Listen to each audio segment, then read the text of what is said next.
तो हम सिलेबस देखते हैं DSSB TGT के लिए।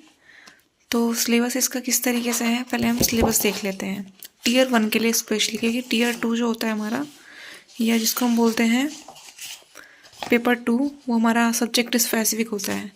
तो जो हमारा फर्स्ट पेपर है उसमें सब्जेक्ट्स क्या क्या होते हैं, उसमें हमारे टोटल 5 सब्जेक्ट्स होते हैं, जिसमें हमारा आता है Hindi, English, reasoning, maths and GS। तो क्या क्या हैं टॉपिक्स, हम उसको देख लेते हैं। तो फर्स्ट नंबर पे हमारा GS आएगा। GS में क्या क्या क्या टॉपिक्स होंगे? GS में होगा हमारा भारत का इतिहास, यानी इंडियन हिस्ट्री, भूगोल, भारतीय राज्य व्यवस्था, भारतीय अर्थव्यवस्था, विभिन्न आंकड़े।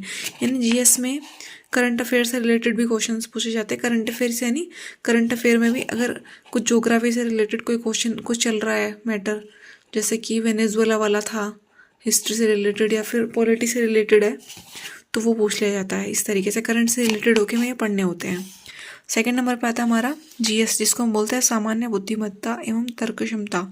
इसमें टॉपिक्स क्या क्या आते हैं? इसमें टोटल टॉपिक्स हैं 20, यानी हमें पूरी रीजनिंग पढ़नी है, क्योंकि हमारे ये 20 नंबर के आते हैं। टोटल फर्स्ट पेपर जो हमारा 100 नंबर का आता है, 20 नंबर का ये, 20 नंबर का ये, 20 नंबर का ये, 20 नंबर का ये एंड 20 नंबर का ये। 6 नंबर पे हमारे जिसको हम बोलते हैं CDP, जो हम पढ़ लेते हैं, ये नहीं है हमारे इसमें, लेकिन जब हम सेकंड पेपर देते हैं अपना सब्जेक्ट स्पेसिफिक, उसमें ये 10 नंबर का पूछा जाता है। तो पहले हम इसको देख लेते हैं। GS में क्या क्या टॉपिक, रीजनिंग में हमारा क्या क्या है? तो वर्गीकरण, सादृश्यता, श्रृंखला, अंग्रेजी वर्णमाला, शब्द निर्माण, शब्दों का तार्किक क्रम, कोडिंग, डिकोडिंग, क्रम व्यवस्था, दिशा ज्ञान परीक्षण, और बहुत सारे, ये मतलब सारे टॉपिक्स हैं रीजनिंग में। कहीं से भी कुछ भी पूछा जा सकता है, हमें ये याद रखना है, ठीक है। फिर थर्ड नंबर पर हमारा संख्यात्मक अभिरुचि, यानी टीचिंग, जिसको हम बोलते हैं मैथमेटिक्स, ठीक है। न्यूमेरिक एबिलिटी जिसको हम बोल देते हैं, ठीक है, न्यूमेरिक एबिलिटी, या हम मैथमेटिक्स बोलते हैं। तो उसमें टॉपिक्स हैं जो मेन टॉपिक्स, ऐसे सब्जेक्ट मतलब ऐसे टॉपिक्स दिए नहीं हुए हैं, लेकिन जो आता है जनरली पूछा जाता है।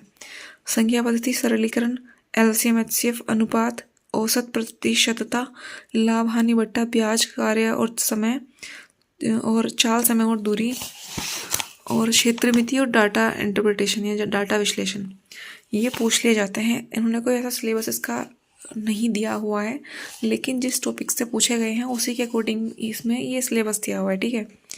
तो इम्पोर्टेंट है ये। तो फोर्थ नंबर पे आता है हमारा हिंदी। तो हिंदी में आता है रस, छंद, अलंकार, समास, पर्यायवाची। हिंदी में तो जनरली चीज़ें होती हैं वही होता है, ठीक है। और इंग्लिश में क्या आता है? इंग्लिश में हमारा use of articles and determiners, preposition, synonym, antonym, one word substitutions, tenses, transformation of sentences, comprehension. हमारे ये टोटल 20 20 20 20 एंड 20, यानी टोटल 100 नंबर का हमारा ये पूरा पेपर हुआ, फर्स्ट पेपर, ठीक है।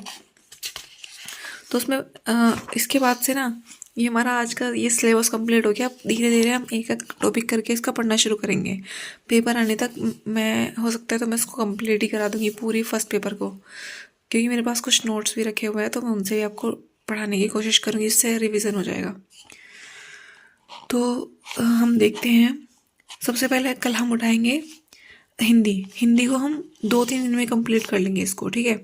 तो कल से हम हिंदी स्टार्ट करेंगे, फिर इंग्लिश स्टार्ट करेंगे, फिर हम अपना रीजनिंग लेंगे, फिर GS एंड लास्ट में मैथमेटिक्स लेंगे, ठीक है। तो कल से हम हिंदी स्टार्ट करने वाले हैं। तो स्टे कनेक्टेड। अगर आपको पढ़ना है फर्स्ट पेपर के लिए मुझसे, तो आज के लिए सिर्फ इतना ही।